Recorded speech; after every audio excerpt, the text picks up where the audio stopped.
Le missile, mes amis, le missile qui a tué 2 civils en Pologne en 2022, en septembre 2022, était quoi? Était ukrainienne. En septembre 2022, la Russie était en train de taper sur les infrastructures civiles essentielles ukrainiennes et des Ukrainiens dans leur défense ont tiré un missile qui s'est abattu dans un village où on séchait les céréales et ça a tué 2 civils. Et l'Ukraine s'est précipitée à accuser la Russie parce que l'Ukraine voulait que l'OTAN entre en guerre contre la Russie en Ukraine. Mais la Pologne, raison gardée, a préféré continuer à mener des enquêtes. Les Américains ont même eux-mêmes dit que ce n'est pas les Russes, ce n'est pas parce que c'est un missile de fabrication russe que c'est les Russes, parce que les Ukrainiens aussi avec les armes russes, donc je vais soviétiques. Et ça a continué comme ça. Les pays européens étaient tellement prudents parce qu'ils ont compris qu'ils étaient en train de vouloir déclencher une 3e guerre mondiale qui devait détruire même leur propre pays.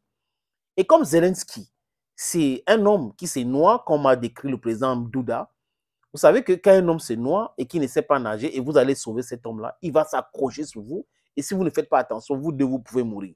Et c'est cette mort programmée que Zelensky voulait pour les pays de l'OTAN. Et la Pologne avait compris cela.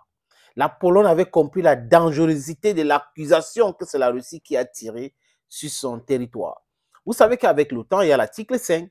Et cet article dit que tout pays qui est agressé par un autre pays doit être systématiquement soutenu par les autres pays. Donc, si un pays attaque un pays de l'OTAN, en français facile, les autres pays de l'OTAN devraient non, tout simplement entrer en guerre contre ce pays.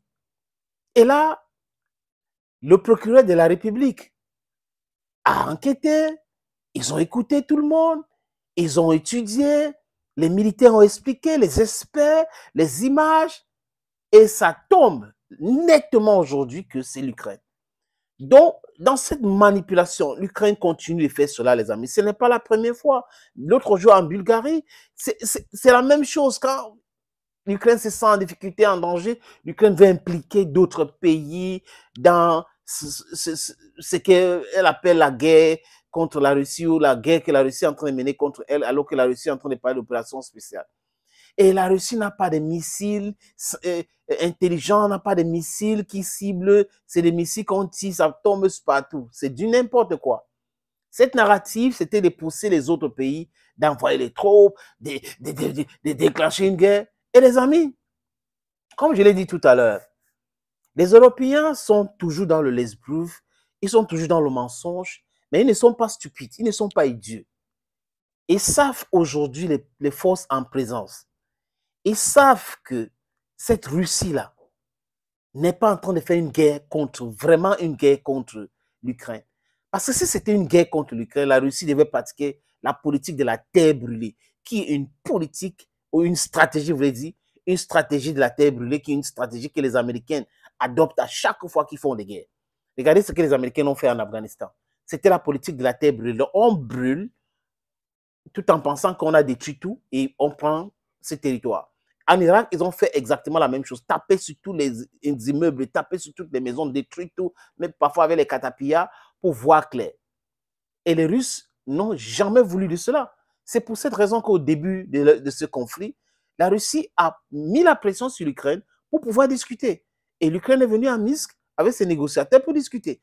Mais Boris Johnson est venu pour raconter du n'importe quoi, faire des promesses et autres. Et aujourd'hui, c'est en train de retourner contre les Ukrainiennes. Et les Ukrainiennes sont en train de souffrir. En majorité, c'est les Ukrainiennes qui souffrent, les amis. Et ça continue comme ça.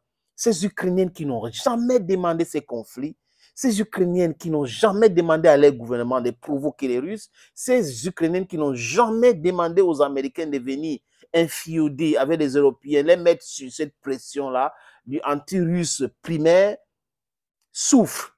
Ils souffrent. Et pendant ce temps, les va-t-en-guerre, ceux qui vendent les armes, sont en train de prospérer. Zelensky peut se balader partout. Il peut aller au Canada, je vous l'ai dit. Il peut aller au Canada avec Trudeau rencontrer un nazi en plein parlement canadien. Voilà ce qui se passe. Voilà exactement ce qui se passe. Aujourd'hui, est-ce que l'Ukraine va faire une sortie officielle pour demander des excuses? Parce que là, le monde entier voit. Le monde entier sait que vous êtes dans le mensonge. que les Européens, du moins l'élite européenne, est dans le mensonge. Et c'est ce mensonge qui continue tous les jours. Parfois même, les amis, ça va arriver qu'ils vont dire quelque chose qui est vrai et personne ne va croire. Personne ne va croire parce qu'ils ont toujours prospéré dans le mensonge. Comment comprendre qu'un missile a été tiré et ça a tué des gens en Pologne et c'était un missile ukrainien et les Russes ont dit ce n'est pas nous.